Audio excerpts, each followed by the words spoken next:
my dad and both my sisters. We visited this beautiful old winery.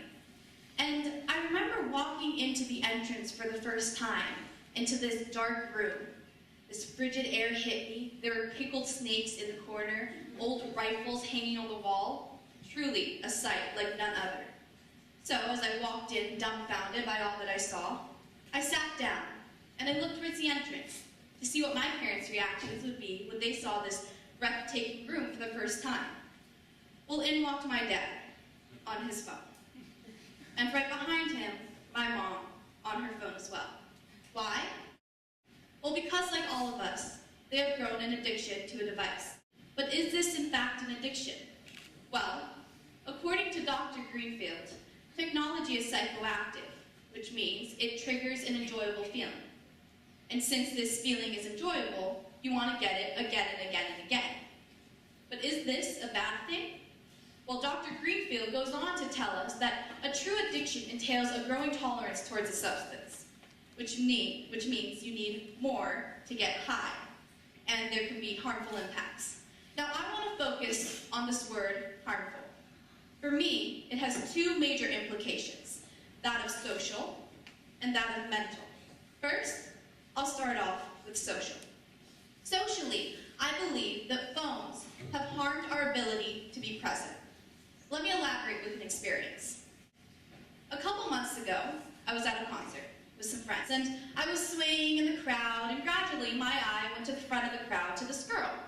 And she had her phone out, and she was probably about arm's length from the stage, and she was taking pictures. Okay, capture the moment. I understand that. I do that too. But then I looked over about 10 minutes later, and she was choosing a filter to post that photo on Instagram. And I had to look away. I was so frustrated and so aggravated. I'd say that I was confused, but that is what our generation has grown accustomed to. We've become so obsessed with this need to share our experiences that we don't know how to truly experience them ourselves.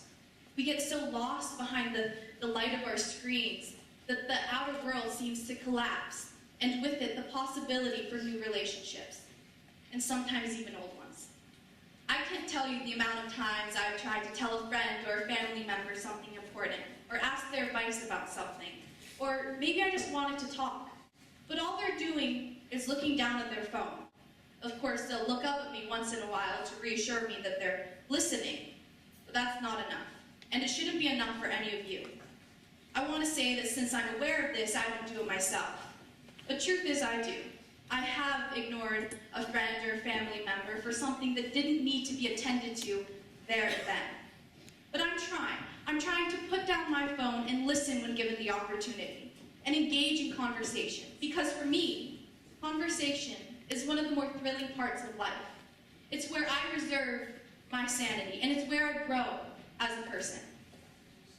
A couple weekends ago, I was hanging out with my family and family friends, and we got into this conversation about the director, Alejandro Iñárritu.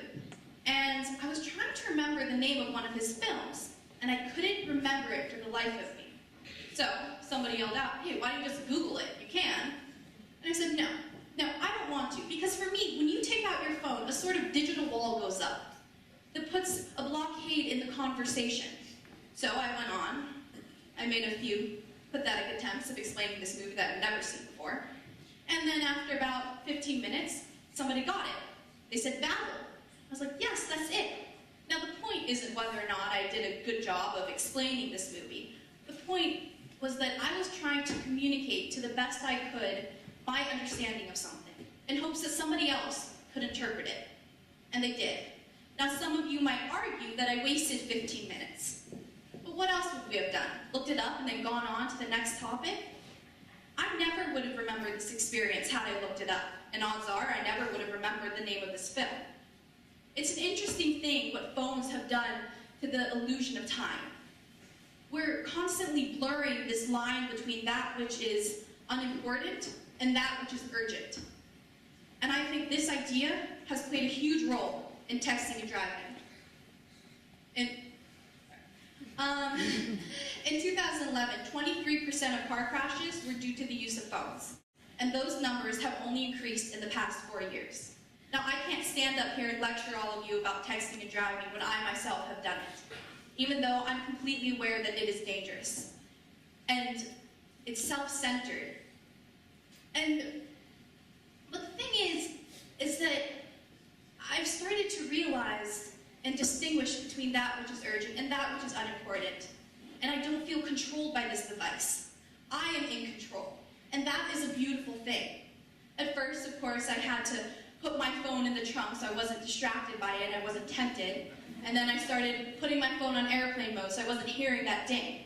And now, I think of driving as a type of getaway, where I can enjoy the scenery and listen to the music.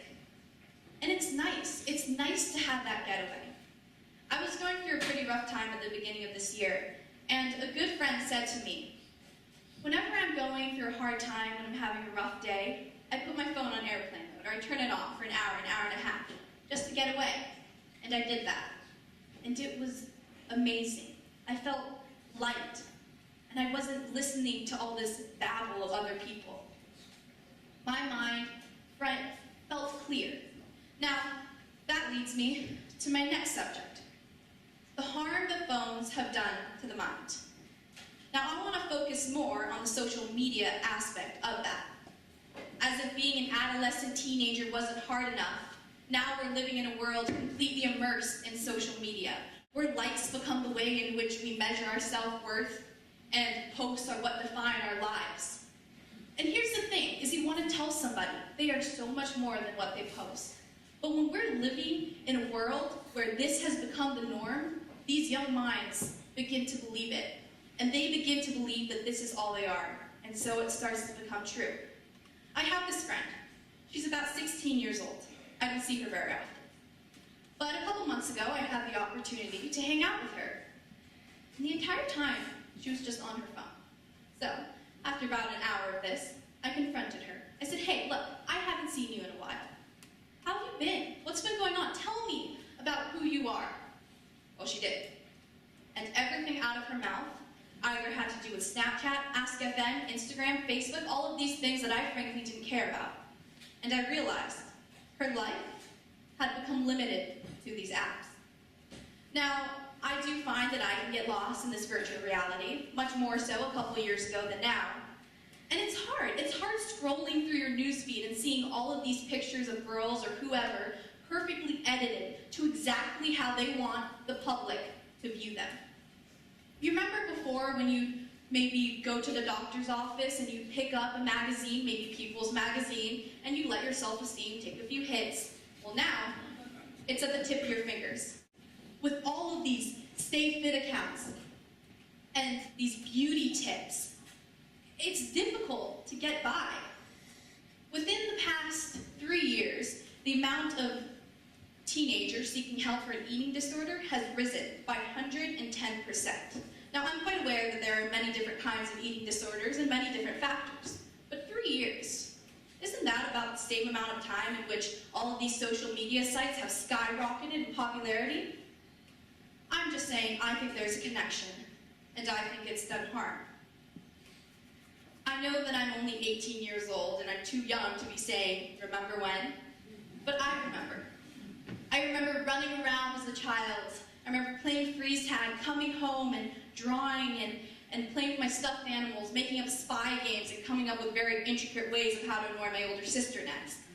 But now, I look around and I see kids on iPads and iPhones, and it's devastating because it seems as if their creativity is being hindered. But oftentimes, you look towards their parent and you see that they're too busy on their device to give their child any attention.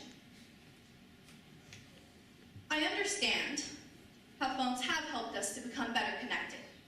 And I love seeing a post from a friend I haven't seen in years who lives halfway across the world. But now, it's as if when I do get the opportunity to see them, our conversation is lacking in some way, because either I've seen it on their newsfeed, or one of us are distracted, or frankly, we just don't even know how to hold a conversation. So, I'm not trying to make any of you want to go home, delete your Facebook or your Instagram, or throw out your phone. And I'm certainly not trying to make any of you feel guilty, because I've done it too.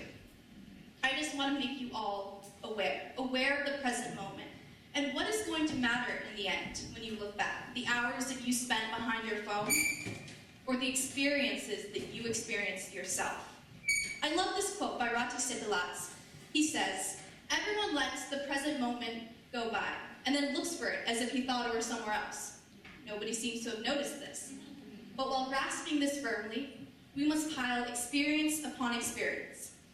So that is what I'm trying to say, is don't spend your time indulging yourself in other people's lives.